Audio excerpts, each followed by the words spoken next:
2025 시즌을 앞두고 기아 타이거즈의 새로운 외국인 투수인 애덤 올러가 드디어 첫 피칭을 선보이며 뜨거운 관심을 받고 있습니다. 특히 캠프 내에서 코칭 스태프뿐만 아니라 동료 선수들도 극찬을 아끼지 않았는데요. 과연 올러는 어떤 공을 던졌길래 이렇게 화제가 되고 있는 걸까요? 오늘 영상에서는 애덤 올러의 스프링 캠프 첫 피칭 분석과 경력, 그리고 구단이 원하는 요소까지 세부적으로 살펴보겠습니다.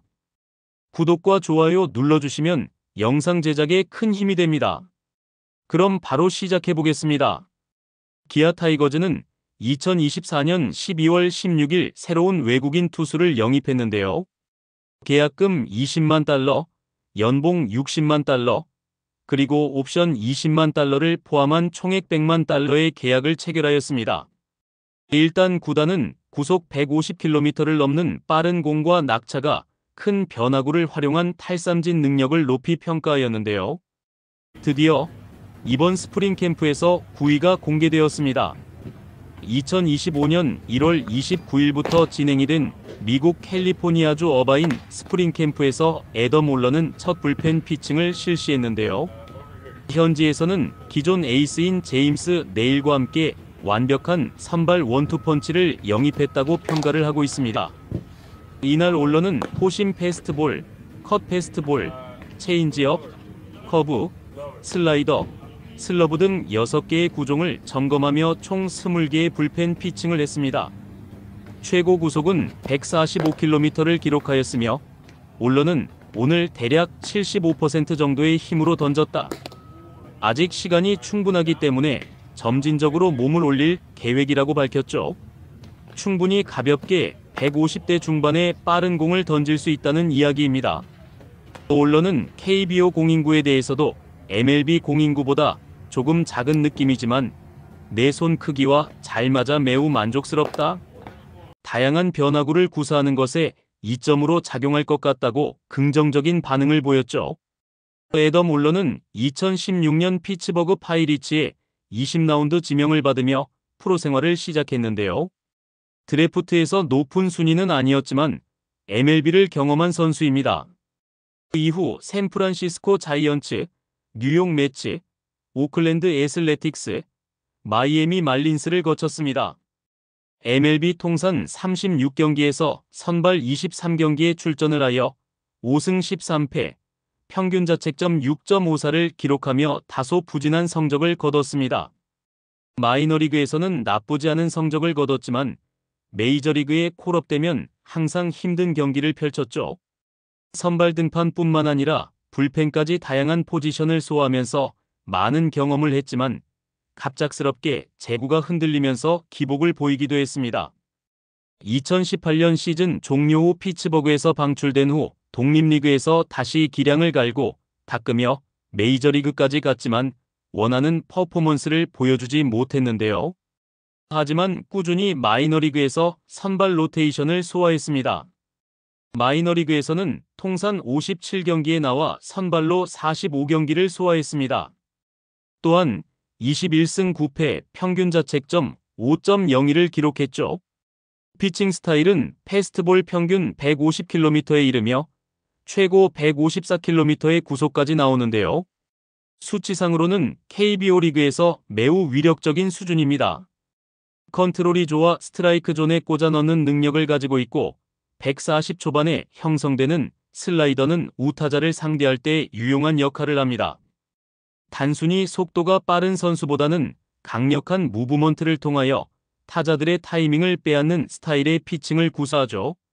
스위퍼와 비슷한 구종인 슬러브를 활용하여 결정적인 상황을 위한 무기를 가지고 있으며 구단에서는 매우 기대를 하고 있는데요. 특히 외국인 투수 중에서 KBO에서 강한 변화를 주는 투수들이 성공한 사례가 많기 때문에 올러 역시 충분히 통할 가능성이 높다는 평가가 나오는 이유입니다. 이번 스프링 캠프의 첫 피칭을 보면서 팬들도 기대감을 나타냈습니다. 드디어 기아의 새로운 에이스가 온 것 같다. 개막전 선발 가능.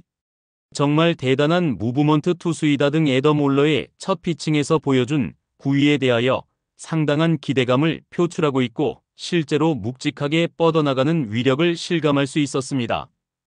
정재훈 기아 투수 코치는 선발 경험이 풍부하여 마운드에서 루틴이 확실한 선수, 변화구 각도와 무브먼트가 뛰어나 시즌을 거듭할수록 더 위력적인 투수가 될 것 같다며 기대감을 표출했습니다. 투구를 지켜본 나성범 선수도 이건 누가 와도 못 친다. 빠른 공보다 변화구의 각도가 좋다고 말했고 제임스 네일도 칭찬을 아끼지 않았습니다.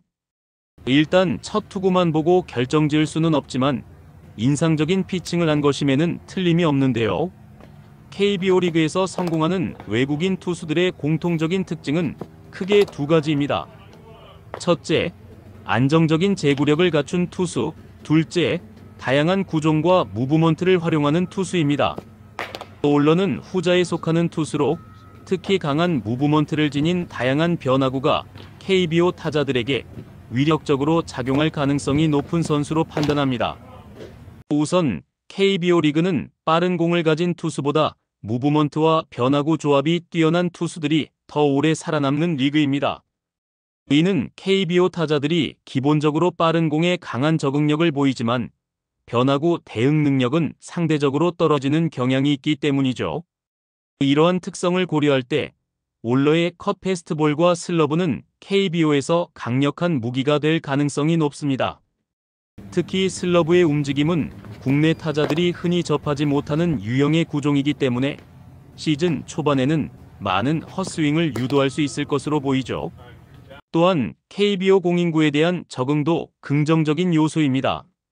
올러는 첫 불펜 피칭 이후 KBO 공은 MLB 공보다 조금 작지만 내 손 크기와 잘 맞아서 다양한 변화구를 던지는데 유리할 것 같다라고 평가했습니다. 이는 공인구 차이로 인해 어려움을 겪는 일부 외국인 투수들과 달리 빠르게 적응할 가능성이 높다는 것을 시사합니다. 구단에서는 올러가 부상 없이 꾸준히 팀의 마운드를 안정적으로 이끌어줄 핵심 투수가 되기를 바랄 것입니다. 지난 시즌 선발 마운드가 가장 큰 불안 요소이었기에 안정성에 기준을 두고 있죠. 그리고 올러가 내일과 다른 점은 바로 투구 스타일인데요. 내일은 제구가 뛰어난 정교한 투구로 타자와 승부를 하고 올러는 다양한 변화구와 무브먼트를 활용하여 타이밍을 무너뜨리는 선수입니다. 이처럼 상반된 스타일을 지닌 두 투수가 원투펀치를 형성할 경우 KBO 타자들이 두 투수들에게 적응하는데 어려움을 겪을 가능성이 크기 때문이죠. 특히 시리즈 경기에서 첫날 내일이 정교한 피칭을 하고 다음날 올러가 다양한 변화구로 타자들을 교란하는 방식으로 운영된다면 기아 타이거즈의 연승 가능성이 높아질 것으로 기대됩니다. 마지막으로 올러가 KBO에서 극복해야 할 과제는 바로 제구력과 볼넷 관리인데요. 올러는 MLB 시절부터 잘 던지다가 갑자기 제구력 난조로 어려움을 겪었던 투수입니다. MLB 통산 볼넷 허용률은 9이닝당 4.1개이고 이닝당 출루 허용률이 1.665에 달하죠. 리그에 빠르게 적응하고 살아남기 위해서는 무엇보다 볼넷을 줄이는 것이 필수적인 이유입니다. KBO 타자들은 MLB 타자들보다 선구안이 뛰어난 경향이 있으며 불리한 카운트에서 공을 골라내는 능력이 탁월합니다. 만약 올러가 초반부터 제구 난조를 보이며 볼넷을 남발할 경우 피칭 이닝이 짧아지고 불펜 투수들의 부담이 커질 가능성이 있습니다. 이를 해결하기 위해 올러는 스프링 캠프 기간 동안 제구 안정화 훈련을 집중적으로 진행하고 있습니다. 또한 변화구의 각도를 조정해 스트라이크 존에서 시작해 존을 벗어나는 구종을 활용하는 패턴을 훈련 중이며 투구 리듬을 일정하게 유지하는 것이 중요한 과제로 꼽히죠. 아직 애덤 올러가 실전에서 보여준 것은 없습니다. 하지만 첫 투구를 보면서 기대감을 보이는 것도 사실이죠. 과연 올라가 내일과 함께 기아의 강력한 원투펀치를 형성하여 팀의 2연패에 기여를 할까요? 올러의 첫 시즌을 기대하며 앞으로 지속적으로 올러의 활약을 지켜보겠습니다. 댓글로 많이 남겨주시고 구독과 좋아요 부탁드립니다.